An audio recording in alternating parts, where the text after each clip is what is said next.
Assalamualaikum warahmatullahi wabarakatuh. Alhamdulillah teman-teman, ketemu lagi di channel itu Fathia Buan Kafa, dan masih di format ngoceh di jalan. Alhamdulillah sekarang masih di dalam bulan suci Ramadan. Bagaimana nih saum teman-teman semua dan salat tarawihnya? Insya Allah kita selalu semangat ya untuk memantaskan diri kita untuk mendapatkan ampunan dosa dari Allah Subhanahu wa taala dan meningkatkan ketakwaan kita. Amin.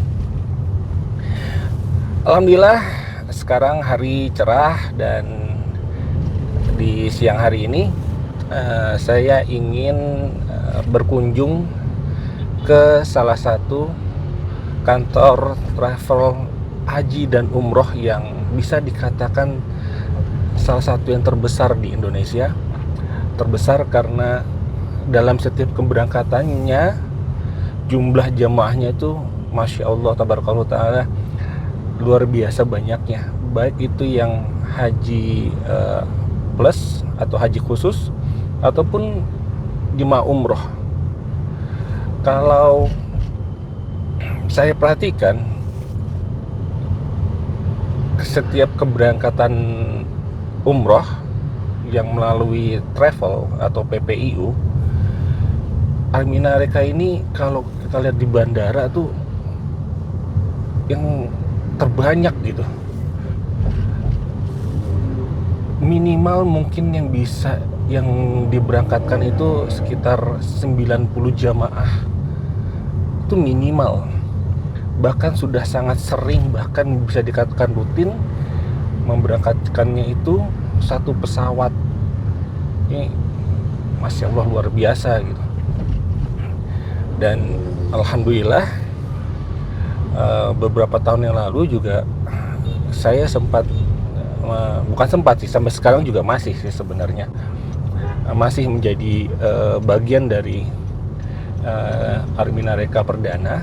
Kalau saya tergabung di kantor cabang Serang atau dan Alhamdulillah beberapa kali mendapatkan amanah untuk mendampingi jamaah sebagai tour leader dan juga sebagai mutawif.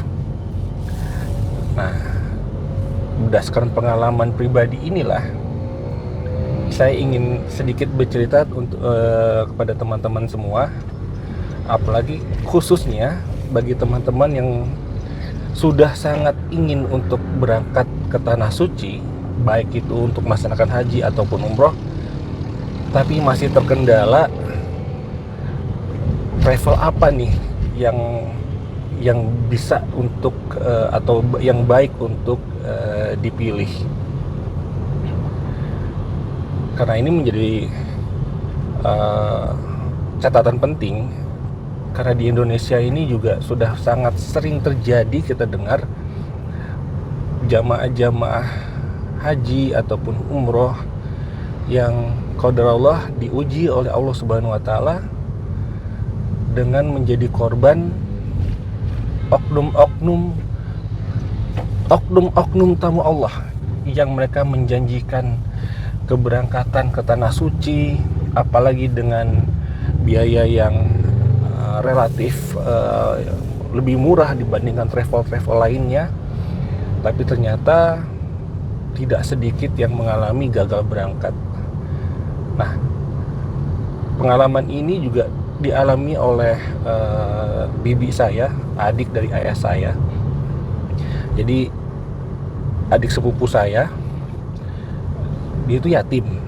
Nah, bekerja di Jakarta, asalnya dari Sumatera Barat, bekerja di Jakarta, kemudian menabung sedikit demi sedikit untuk memberangkatkan ibunya ke tanah suci untuk berumrah.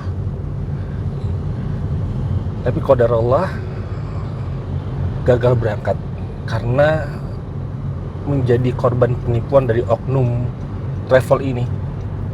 Nah, melihat kejadian itu, saya jadi berpikir, kok bisa ya, kok tega ya orang membuat orang lain tuh gagal berangkat ke tanah suci. Karena sebenarnya yang diambil itu bukan uang si jamaah.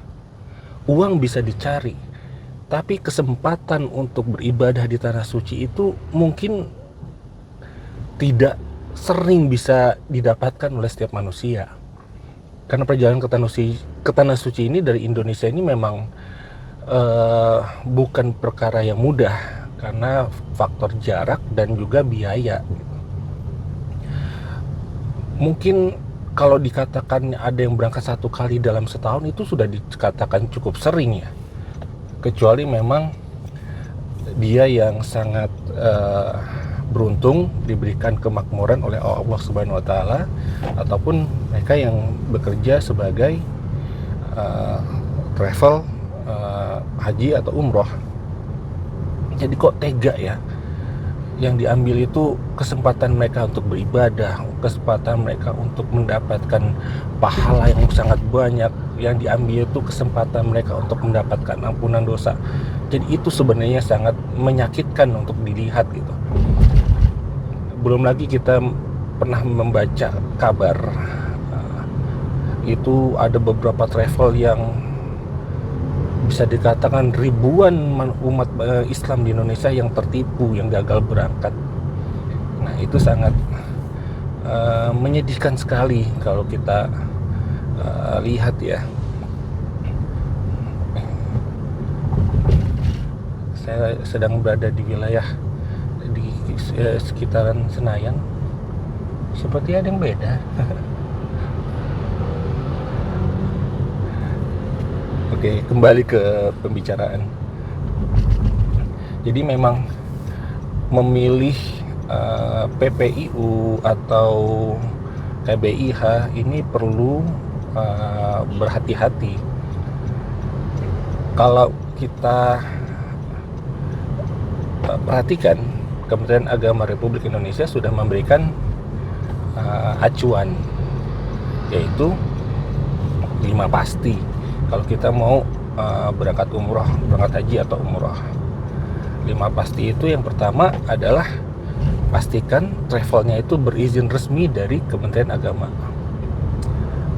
Jadi kalau travelnya belum berizin resmi tapi sudah menawarkan paket-paket ibadah umroh, ini perlu ekstra hati-hati karena ya belum bisa dikatakan belum terfilter lah keabsahan pelayanan dari travel ini.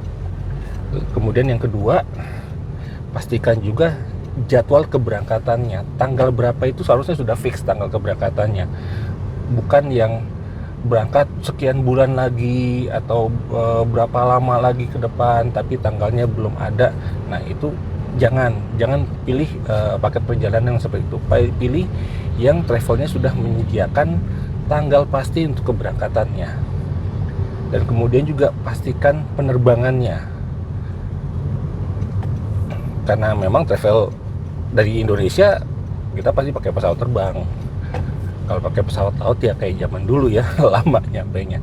Jadi pastikan penerbangannya yang digunakan maskapai apa gitu yang jelas. Dan lebih direkomendasikan pilihlah perjalanan atau penerbangan yang direct. Walau ini bisa menyebabkan biaya lebih mahal, tapi perjalanan direct itu akan lebih cepat sampai dan lebih ringan di fisik. Walaupun ada juga yang perjalanan non direct, ada one stop gitu misalnya, itu juga bisa dipilih sebenarnya, asalkan penerbangannya itu pasti pakai pesawat apa, nomor penerbangannya berapa itu bisa dipastikan, jangan jelas. Kemudian yang keempat, pastikan akomodasinya selama di tanah suci, hotelnya apa yang digunakan. Ada rata-rata travel itu menyebutkan beberapa nama hotel garis atau setaraf. Nah, setaraf ini mungkin kalau paketnya bintang 4 ya dicari hotelnya yang sama-sama bintang 4 meskipun nama hotelnya itu tidak tertulis, tapi pas keberangkatannya biasanya sih kita bisa ketahui ya. Nanti kita akan mendapatkan akomodasi di hotel mana. Ini penting, jangan sampai kita sampai ke Tanah Suci kita nggak tahu hotelnya apa, kemudian terlunta-lunta tidak mendapatkan penginapan. Ini cukup sering kasus ini terjadi, di mana jamaah yang sudah sampai di Tanah Suci, travelnya tidak bisa menyediakan akomodasi yang sesuai dengan yang dijanjikan. Dan yang kelima, itu pastikan visanya. Untuk visa ini khusus dari Indonesia, sepertinya ada yang ketabrakan ya. Sorry, teralih sebentar. Yang kelima, pastikan visanya itu menggunakan visa umroh yang sudah terregister di sistem Sisko Patuh dari Kementerian Agama. Nah, kalau terregister dengan sistem Sisko Patuh ini, bisa dikatakan atau bisa dijamin itu visa umrohnya tuh resmi ya untuk jamaah yang dari Indonesia.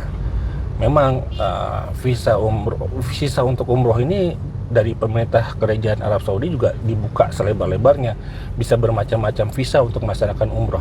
Tapi untuk baiknya kita yang dari Indonesia menggunakan visa umroh yang resmi dan terregister di Sisko Patuh. Nah, nanti kita bicarakan di lain kesempatan, insya Allah Sisko Patuh itu apa sih dan seberapa penting sih Sisko Patuh untuk jamaah umroh dari Indonesia.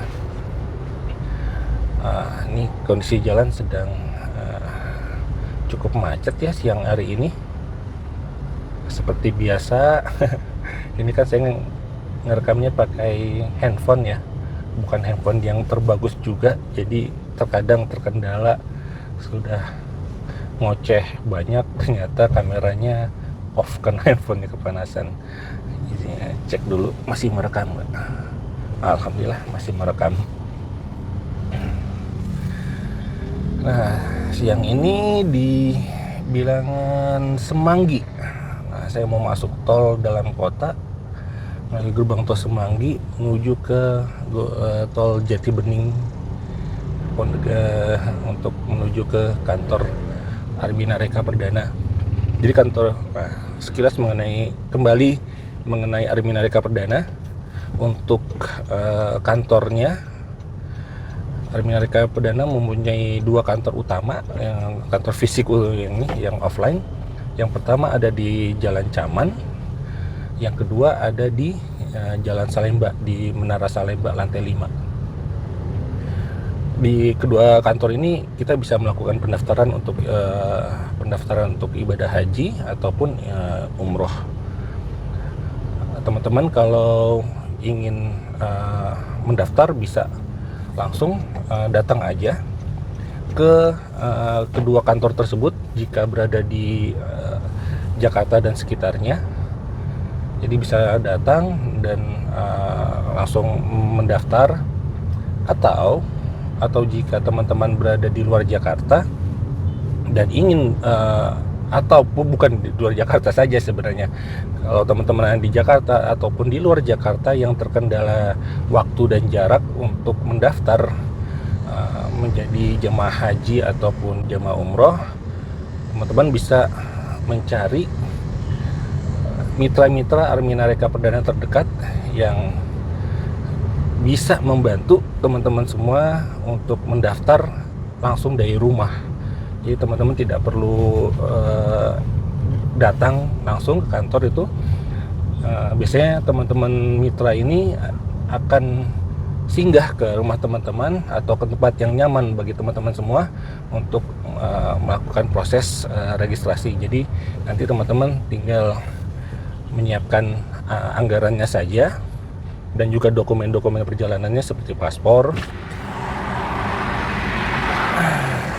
Isi mas.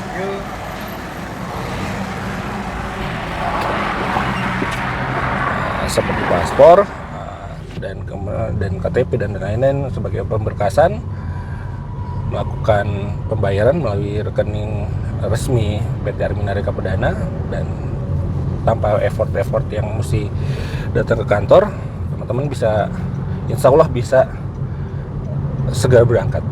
menuju Tanah Suci bersama Armina Reka Perdana.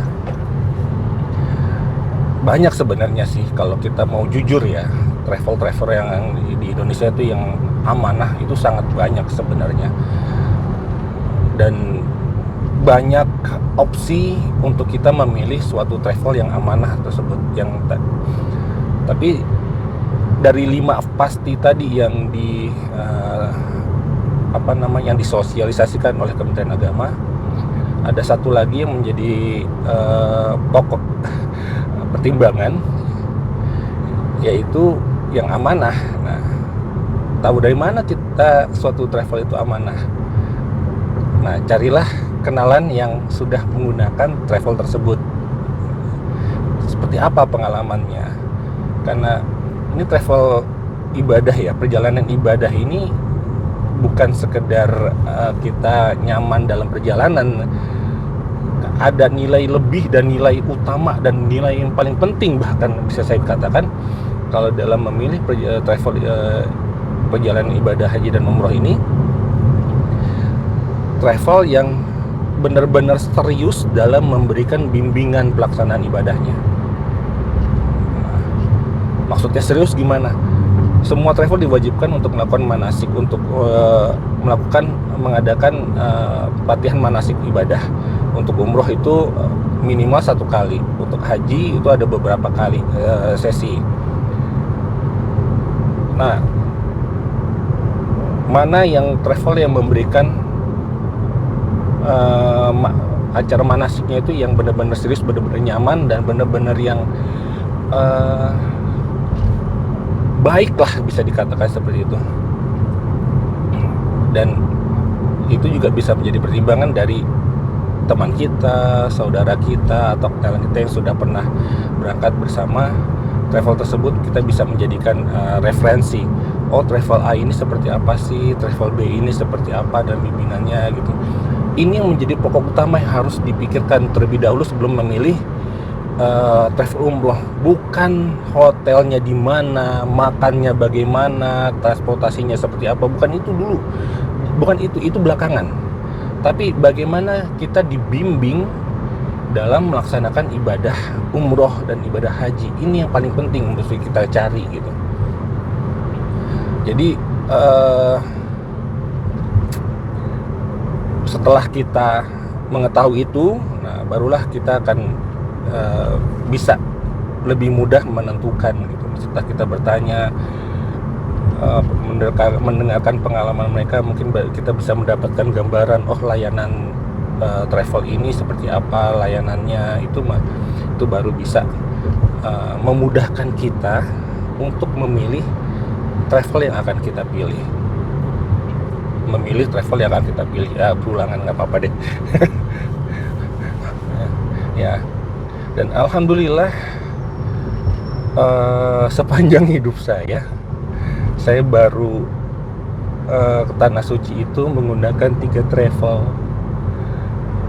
Dulu waktu kuliah, alhamdulillah dibiayai oleh orang tua saya, berangkat bersama paman saya menggunakan travel Hudayatur kalau nggak salah dulu namanya, tahun 2001, 13 tahun yang lalu. Jadi ya 13 tahun lalu, 2001 berarti 23 tahun yang lalu, jadi sudah cukup lama. Jadi mohon maaf kalau saya agak-agak lupa dalam penyebutan nama travelnya.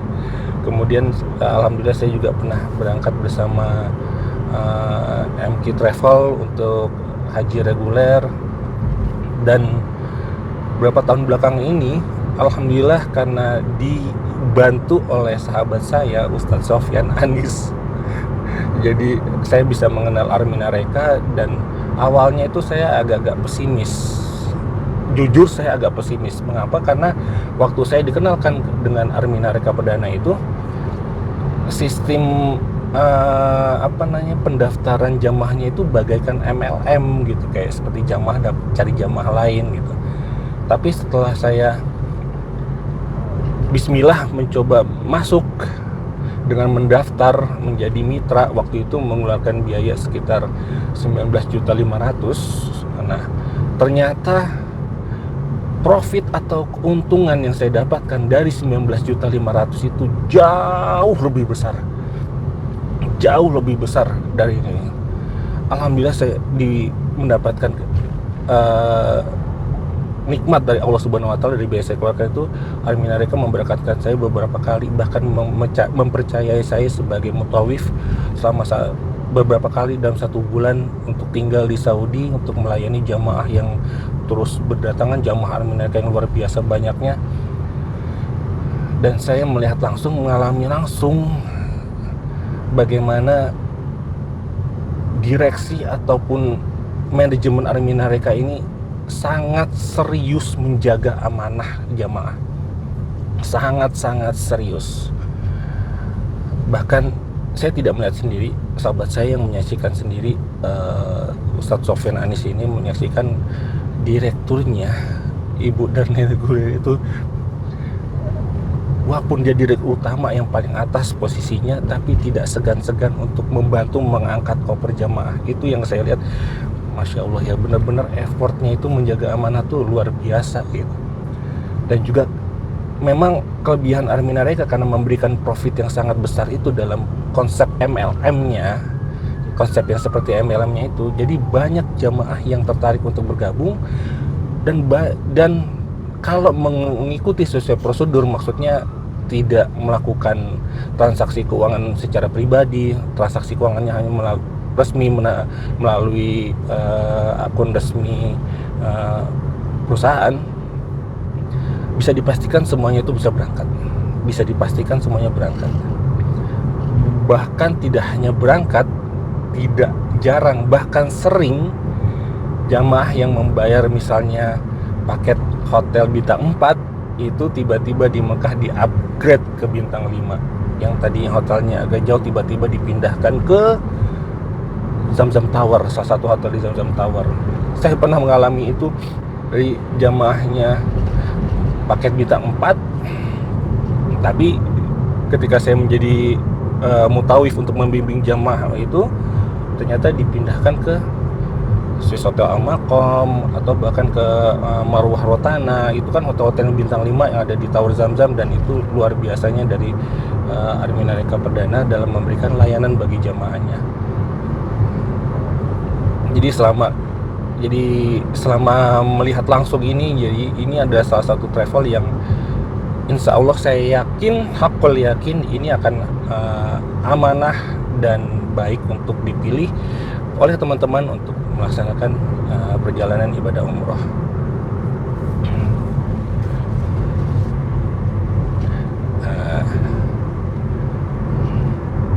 Alhamdulillah tol dari tadi relatif lancar.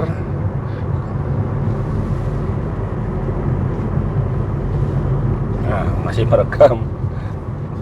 Ops, hampir salah lajur, malah mengarah ke Bogor.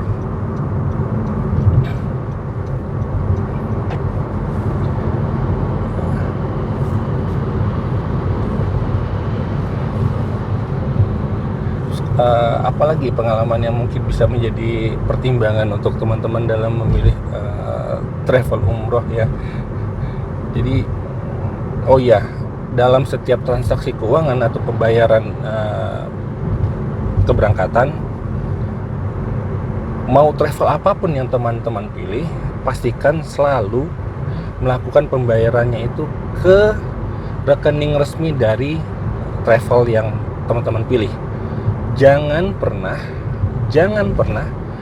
melakukan pembayaran dengan menitipkan uang kepada kenalan atau mungkin sebagai agent ataupun mitra, dititipkan secara pribadi. Jangan, karena bagaimanapun ya, setan itu kan godaannya kuat ya, dan ini akan bukan saja memberi keamanan lebih bagi teman-teman dalam bertransaksi keuangan itu, tapi akan juga membantu para mitra ini untuk mengurangi godaan-godaan, karena memang ada godaannya.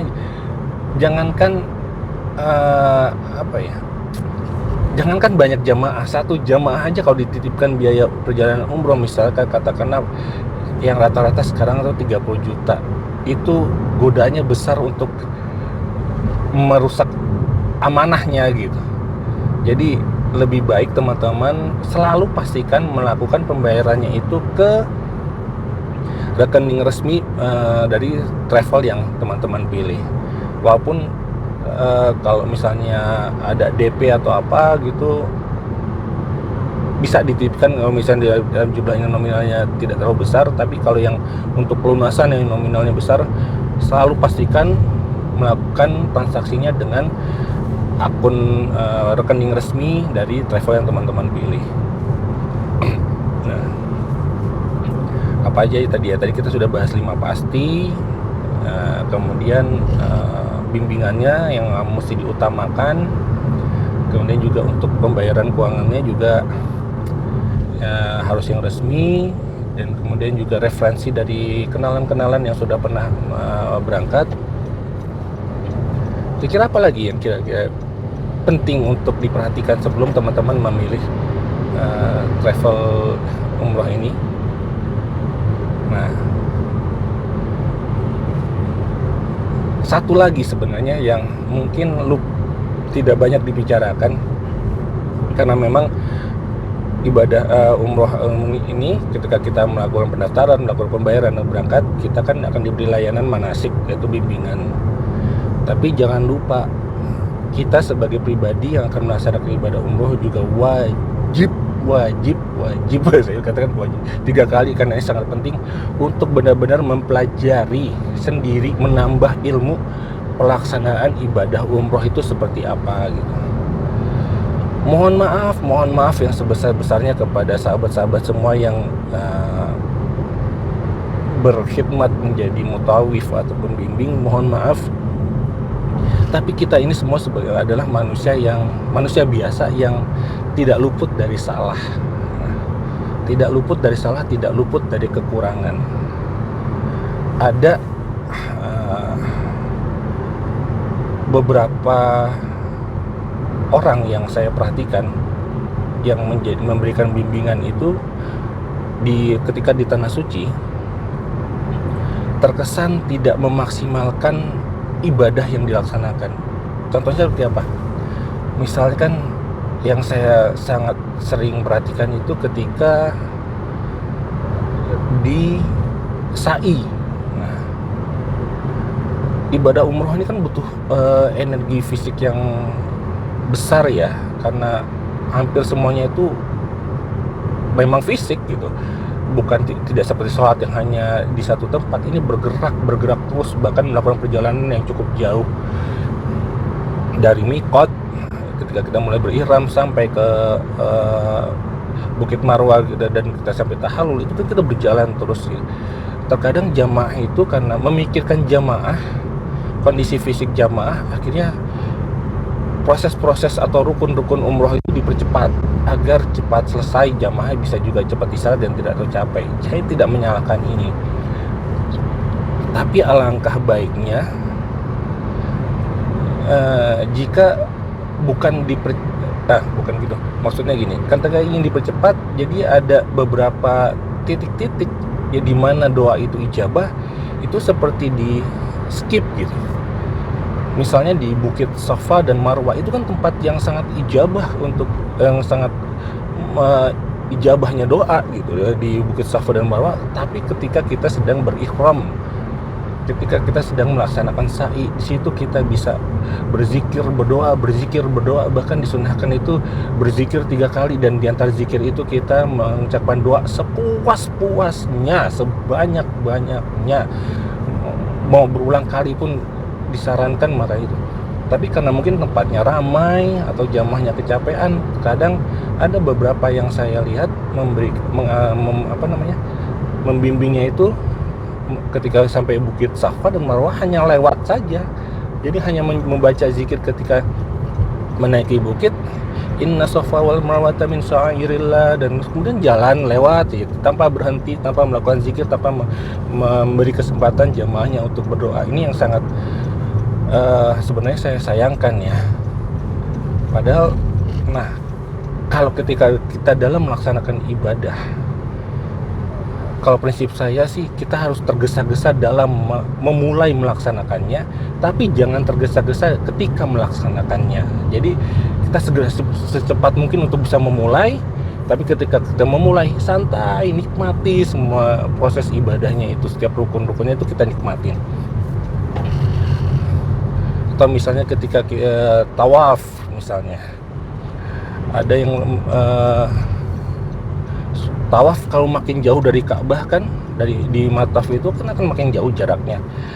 Mungkin ada yang memaksakan, atau bukan memaksakan sepertinya, lebih mengarahkan untuk lebih dekat ke Ka'bah walaupun harus berdesak-desakan. Nah ini padahal kalau kita sedikit menjauh, langkah kita semakin banyak, zikir kita otomatis akan semakin banyak, doa kita juga akan semakin banyak.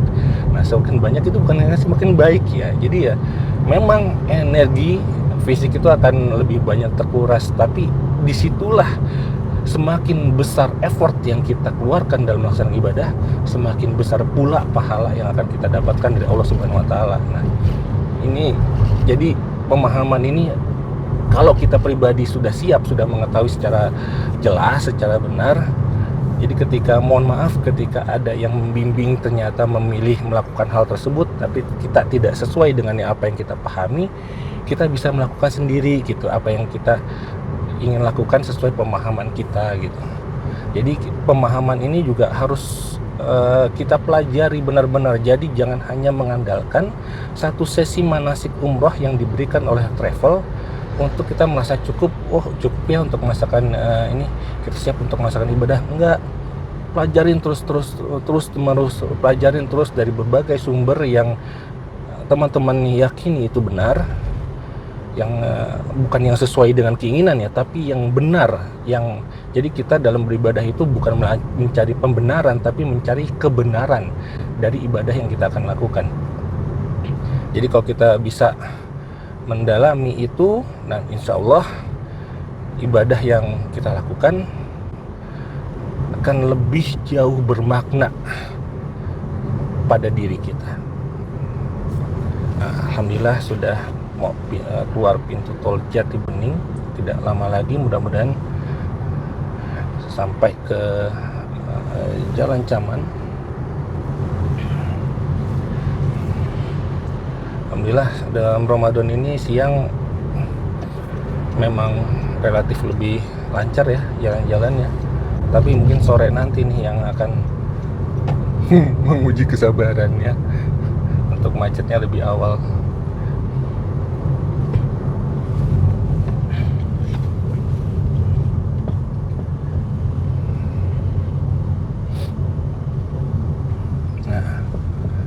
Oh iya, kalau apalagi teman-teman di bulan Ramadan ini, jika teman-teman mendapatkan kelebihan dari rezeki dari Allah Subhanahu wa taala, anggarannya ada, kesehatan ada,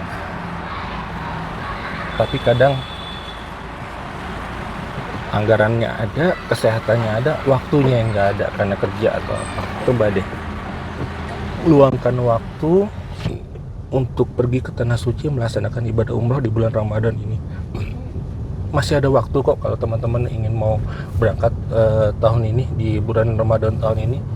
Insya Allah masih ada waktu, masih ada travel termasuk Armina Reka ini masih membuka pendaftaran untuk pelaksanaan ibadah umroh di Ramadan ini. Dan ibadah umroh di bulan Ramadan ini adalah salah satu bukti kasih sayang Allah Subhanahu wa taala yang disampaikan oleh Rasulullah SAW. Apa buktinya? Ibadahnya sama yang kita laksanakan, tapi pahalanya bisa berbeda. Ibadah umroh di bulan Ramadan ini, kata Rasulullah SAW, bagaikan berhaji bersama beliau. Kan walaupun kita secara fisik tidak berhaji bersama Rasulullah, tapi kan mendapatkan pahala istimewa haji bersama Rasulullah. Rasulullah itu hajinya hanya satu kali dalam seumur hidup, dan kita melaksanakan ibadah umroh di bulan Ramadan ini, kita bagaikan berhaji bersama Rasulullah SAW. Ini kalaulah kita benar-benar melaksanakan ibadah ini dengan benar,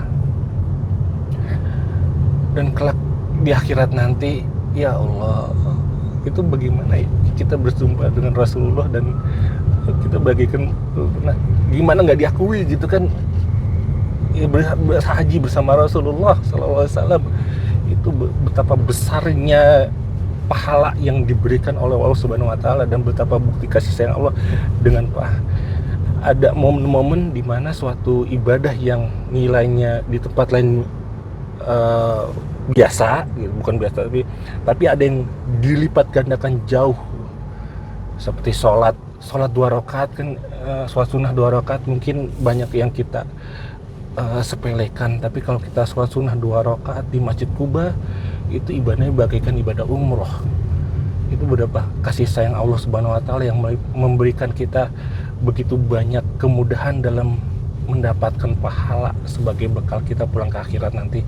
Itu kasih sayang Allah yang maha sempurna, yang sungguh sangat sayang untuk dilewatkan kalau kita punya kemampuan, kita punya kesehatan fisik.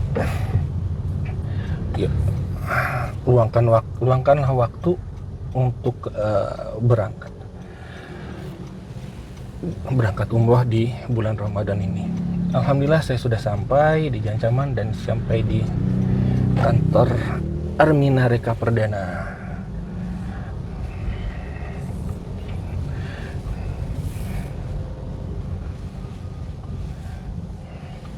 Sepertinya sudah ada persiapan untuk berbagi takjil sebetulnya di sini.